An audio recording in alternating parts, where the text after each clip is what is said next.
Bismillahirrahmanirrahim. Assalamualaikum warahmatullahi wabarakatuh. Alhamdulillahirrahmanirrahim. Wabihi nasta'inu ala umuri dunia wa din. Assalatu wassalamu ala asrafil anbiya'i wal mursalin wa ala alihi wa sahbihi ajma'in. Amma ba'du. Alhamdulillah, puji syukur kita panjatkan kehadiran Allah SWT. Pada tahun ini Allah masih berikan kesempatan kita semua untuk bersama di bulan Ramadan dan berkah ini. Sebuah harapan yang dikabulkan oleh Allah melalui doa-doa kita untuk dapat sampai di bulan Ramadan ini. Salawat dan salam mari sama-sama kita sampaikan pada kedua kita, Rasulullah Shallallahu Alaihi Wasallam. Hadirin yang dirahmati Allah, orang tua siswa Bina Ilmi, anak-anakku baik TK, SD, SMP, dan SMA, serta warga kota Palembang khususnya, dan kaum muslimin muslimat dimanapun Anda berada.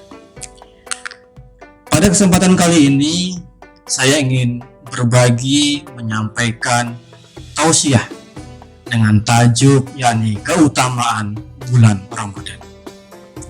Bulan Ramadan yang begitu mulia ini memiliki banyak sekali keutamaan, di mana keutamaan itu harus kita dapatkan. Jangan sampai terlewatkan begitu saja oleh kita. Tiba-tiba nanti Ramadan sudah selesai dan kita tidak mendapatkan keutamaan-keutamaan yang ada di bulan Ramadan tahun ini. Sungguh sangat disayangkan. Karena waktu yang Allah berikan harus kita optimalkan dengan semaksimal mungkin. Hadirin yang dirahmati Allah, Allah memberikan banyak keutamaan di bulan Ramadan ini. Yang pertama adalah bulan penuh berkah. Rasulullah SAW bersabda dalam banyak hadisnya, di antaranya adalah qad ja'akum syahrul ramadhana syahrun mubarak. Telah datang kepada kalian bulan yang penuh berkah, yaitu bulan Ramadan. Hadis riwayat Ahmad. Bulan yang penuh berkah ini bulan yang penuh harapan, bulan yang penuh value, harus kita manfaatkan dengan sebaik-baiknya.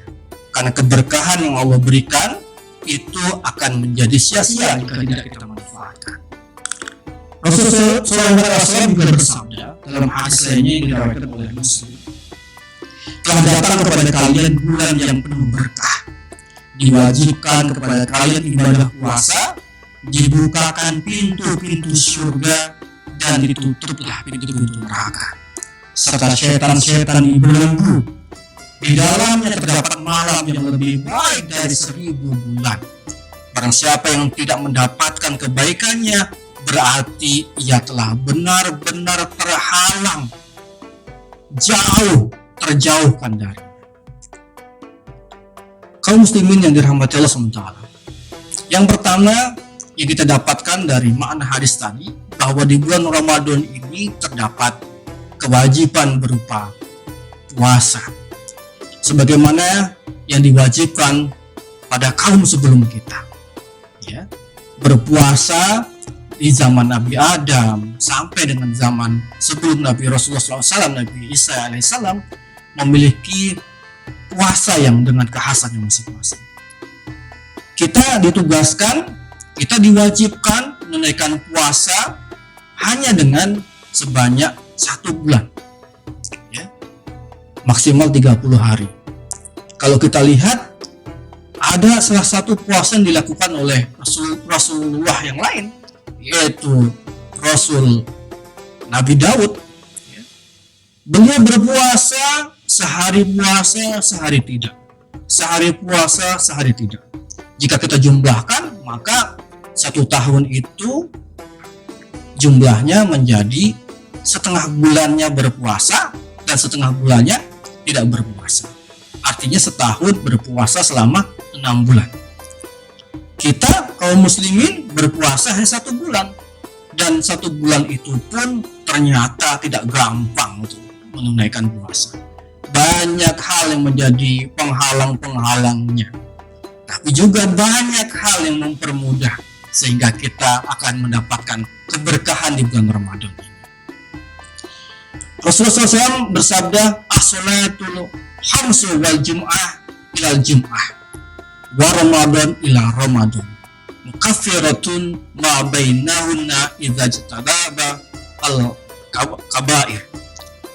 Sholat 5 waktu antara sholat Jumat ke Jumat, Ramadan ke Ramadan, penghapus dosa di antara keduanya jika dijauhi dosa-dosa besar.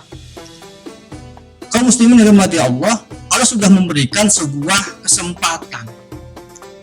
Dari Jumat ke Jumat, dari Ramadan ke Ramadan, ada kesempatan untuk kita memohon pada Allah, memohon maghfirah, ampunannya. Ramadan tahun ini pun merupakan kesempatan untuk kita mendapatkan atau mengharapkan ampunan dari Allah SWT. Banyak dosa yang kita lakukan, kehilafan, kesalahan, itu insya Allah akan Allah ringankan, akan Allah ampuni dosanya melalui momentum Ramadan yang berkah ini. Ibnu Taimiyah menjelaskan bahwa pada bulan Ramadan jiwa lebih condong pada kebaikan dan amal soleh. Artinya kaum muslimin, kita semua lebih menginginkan untuk mendapatkan pahala, untuk berbuat baik, berfasabiqul khair. Yang dengan kebaikan ini, saudara yang dirahmati Allah, sebagai jalan terbukanya pintu surga. Jadi pintu surga itu akan terbuka di bulan Ramadan itu bila mana kita melakukan kebaikan-kebaikan. Bukan dengan sendirinya pintu surga terbuka, pintu neraka tertutup, lalu kita akan mengartikan ya kita santai aja orang pintu surga terbuka, pintu neraka tertutup. Tidak seperti itu, saudara yang dirahmati Allah. Jadi pintu surga akan terbuka, dibukakan Allah untuk kita semua bila mana kita melakukan amal kebaikan. Nah, gitu. Begitu pula kejelekan pun berkurang, ya, kemudaratan berkurang. Ketika itu yang akibatnya pintu neraka ditutup.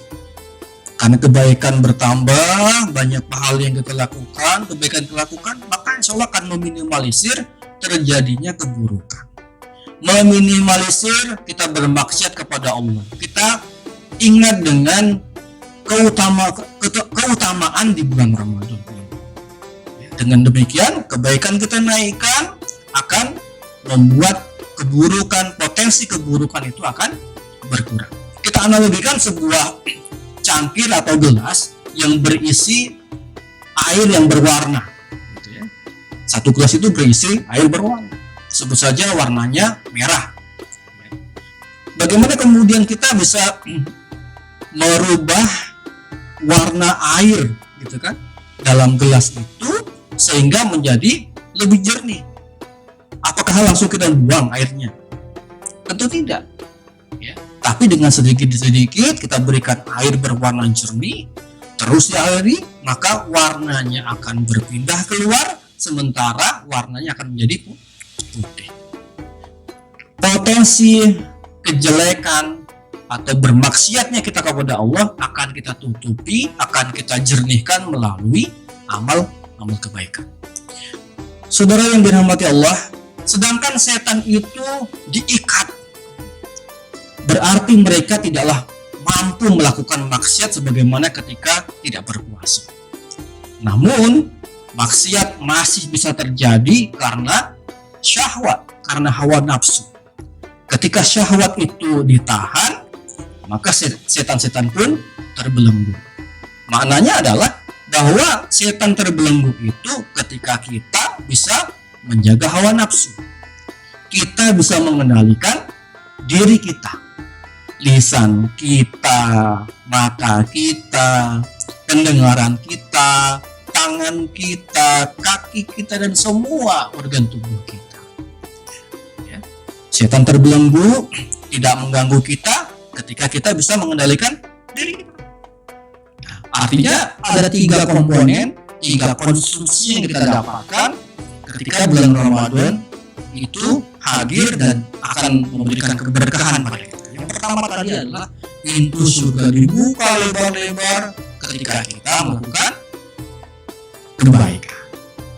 Pintu neraka ditutup ketika kita mengurangi, meminimalisir kejelekan, kemaksiatan kita kepada Allah Subhanahu wa taala. Dan setan-setan dibelenggu terjadi bila apa? Bila kita bisa mengendalikan diri kita. Ya, apakah kegiatan yang kita lakukan itu bermanfaat atau tidak? Ada yang bilang seperti ini. Bulan Ramadan itu kan penuh keberkahan, sehingga kalau kita tidur pun jadi pahala. Ternyata itu berlaku bukan untuk semua orang, saudara-saudara. Itu berlaku untuk orang-orang yang kalau dia tidak tidur maka berbuat maksiat. Apakah kita seperti itu? Tentu tidak. Maka jangan juga kita banyak tidur, karena akan terlewati waktu peluang untuk kita bisa berbuat kebaikan. Semakin banyak berbuat kebaikan, insya Allah akan semakin lebar pintu surga terbuka. Saudara-saudara yang dirahmati Allah SWT, disebutkan oleh Abdul Abbas Al-Qurtubi, setan diikat dari orang yang menjalankan puasa, yang memperhatikan syarat dan adab saat berpuasa. Syarat dan adab berpuasa. Jadi berpuasa itu ada syarat dan adabnya. Ya. Berpuasa ada ketentuannya, ada waktu-waktunya. Ya. Mulai dari, ya betul, dari ketika azan sholat subuh, ya, sampai dengan tiba sholat, betul, sholat maghrib. Nah, itu waktu kita berpuasa. Jadi tidak boleh kita berpuasa di malam hari pada waktu bulan Ramadan, karena ketentuan waktunya sudah ada. Ada syarat, ada niatnya, kita berniat untuk berpuasa, ya, dan seterusnya dan seterusnya. Ada juga adab-adabnya. Ketika berpuasa kita harus menjaga adab. Ya, bagi yang berhalangan tidak berpuasa, ya, mungkin ibu-ibu atau kaum muslimah, ya, yang sedang berhalangan berpuasa, tentu harus menjaga adab.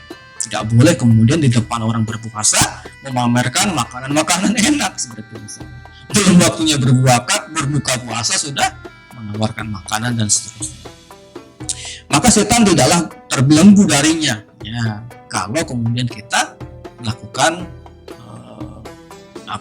pelanggaran terhadap adab berpuasa itu. Ya, akan banyak potensi untuk orang-orang bermaksiat gara-gara kita melakukan maksiat itu. Seandainya pun kita katakan bahwa setan tidak mengganggu orang yang berpuasa, tetapi saja maksiat bisa terjadi dengan sebab lain, yaitu dorongan hawa nafsu. Nah, ini penting. Misalnya kita di rumah, kita mengingatkan keluarga kita, mengingatkan orang tua kita, yang orang tua mengingatkan anak-anak untuk berlatih menjaga hawa nafsu, ya, menjaga, mengendalikan dari tutur katanya, gitu ya. Tidak berteriak-teriak kalau memanggil, cukup seperlunya saja, gitu ya. Pada waktu berbuka, ya, makan dengan secukupnya saja, tidak berlebihan, itu juga hawa nafsu. Menyiapkan berbuka kudapan juga tidak berlebihan, itu juga bagian dari mengendalikan hawa nafsu. Banyak yang menyiapkan berbuka, ya, saudara-saudara, melimpah di rumah, ada makanan, minuman banyak banget seperti itu. Tapi ketika mau dimakan waktu berbuka cuma sedikit. Akibatnya apa? Berlebihan dan mubazir. Maka itu juga salah satu bagian mengendalikan nafsu pada waktu berbuka puasa. Oke. Saudara-saudara yang dirahmati Allah, karena terbuka lebar pintu kebaikan ini, pahala kebaikan akan dilipat gandakan. Itu kata kuncinya yang ada di bulan Ramadan ini. Sehingga ayo sama-sama kita siapkan diri, kita perkuat keimanan kita, niat kita, sehingga keberkahan di bulan Ramadan ini kita dapatkan dari awal sampai akhir, dari siang sampai dengan malam, sehingga tidak ada waktu yang sia-sia. Kita tahu ada 3 fase selama bulan Ramadan: 10 hari pertama, 10 hari kedua, dan 10 hari ketiga. 10 hari pertama Allah berikan fase, yaitu pekan penuh rahmat, ya, penuh kasih sayang Allah SWT. Di situ Allah berikan kasih sayang kepada kita. kenyamanannya, kedekatan kita kepada Allah. Maka di 10 hari pertama, ayo kita dekat dengan Allah SWT dengan ibadah-ibadah yang disunahkan. Selain ibadah wajib tentu. Yang fase kedua 10 hari kedua yaitu fase maghfirah atau ampunan. Fase ampunan ini bisa didapatkan bila mana di fase pertama kita sudah mendapatkannya. Ya, kita sudah sungguh-sungguh dari hari pertama sampai kemudian di 10 hari kedua. Ya, Allah akan berikan pengampunan bagi orang yang kemudian menjaga amaliyahnya. Dan 10 hari yang ketiga adalah fase Allah akan berikan pembebasan dari api neraka. Ini keren banget ini. Ya, tapi tidak mudah ternyata. Kenapa tidak mudah? Salah satu fasilitas yang Allah berikan supaya kita terbebas dari api neraka adalah dengan adanya Lailatul Qadar. Lailatul Qadar, satu malam yang Allah berikan keistimewaan yang setara dengan 1000 bulan. Ya. Lailatul Qadar itu rahasia Allah. Allah hanya memberikan kisi-kisinya, ciri-cirinya, gitu kan? Tapi persis kapan tibanya itu rahasia Allah SWT. Kenapa? Supaya kita bersungguh-sungguh dari awal Ramadan sampai akhir Ramadan, sehingga itu menjadi satu hal yang kita dapatkan. Lailatul Qadar itu harus kita siapkan. Ya. Kenapa? Kalau tidak disiapkan, biasanya dari awal puasa itu biasanya ibadahnya bolong-bolong dikejutkan. Tilawahnya biasanya 1 juz ini lebih gitu, sampai sehari mungkin 3 sampai 5 juz. Karena tidak terbiasa maka capek. Pas di 10 hari terakhir sudah tinggal, kalau ibarat orang lari maraton tuh energinya udah mau habis gitu ya. Maka kesempatan tentang mendapatkan Lailatul Qadar bisa terlewatkan. Kenapa? Karena kita tidak menjaga ritme. Maka menyiapkan diri mendapatkan Lailatul Qadar dimulai dari awal Ramadan, betul. Yang pertama kita niatkan dari awal bahwa saya nanti ingin mendapatkan memperoleh Lailatul Qadar dari awal Ramadan tuh. Yang kedua menjaga kesehatan badan, ya. Buka dan sahur dijaga makannya, jangan berlebihan, ya. Karena ketika berbuka berlebihan dengan banyak makan terlalu manis akan numpuk dan akibatnya tidak baik untuk kesehatan. Secukupnya saja, ya. Juga jangan berlebihan untuk tidur berlebihan juga tidak bagus, ya, gitu. Jadi dijaga kesehatannya. Dan yang ketiga merutinkan ibadah sunnah, sehingga nanti ketika 10 hari terakhir kita sudah terbiasa dengan amalan-amalan sunnah untuk mendapatkan keberkahan bulan Ramadan berupa Lailatul Qadar. Demikian yang saya sampaikan terkait dengan keberkahan hikmah di bulan Ramadan. Semoga kita semua diberikan kesempatan, kemudahan oleh Allah SWT mengisi Ramadan tahun ini dari awal sampai dengan akhir penuh dengan kebaikan, penuh dengan keberkahan. Kita berfastabiqul khairat, ya, sehingga kita akan mendapatkan keberkahan di hari 10 hari terakhir yaitu Lailatul Qadar. Saudara-saudara yang dirahmati Allah, keluarga SCT Bina Ilmi yang dirahmati Allah SWT, mari sama-sama kita sambut Ramadan tahun ini penuh dengan semangat, penuh dengan gembira ria bersama keluarga kita, bersama saudara-saudara kita, bersama teman-teman kita di kelas maupun di kelas yang lain bagi anak-anak. Ayo kita memotivasi agar amalan di Ramadan tahun ini lebih baik dari Ramadan sebelumnya. Terakhir, mari sama-sama kita kuatkan hati, kuatkan ibadah kita bersama keluarga besar Sekolah Islam Terpadu Bina Ilmi Palembang. Bagi Bapak dan Ibu yang menginginkan solusi pembelajaran yang efektif, ayo sama-sama sekolahkan putra-putri kita di Sekolah Islam Terpadu Bina Ilmi Palembang. Nasrul minallah wa fathun qarib wa basyiril mu'minin. Wassalamualaikum warahmatullahi wabarakatuh.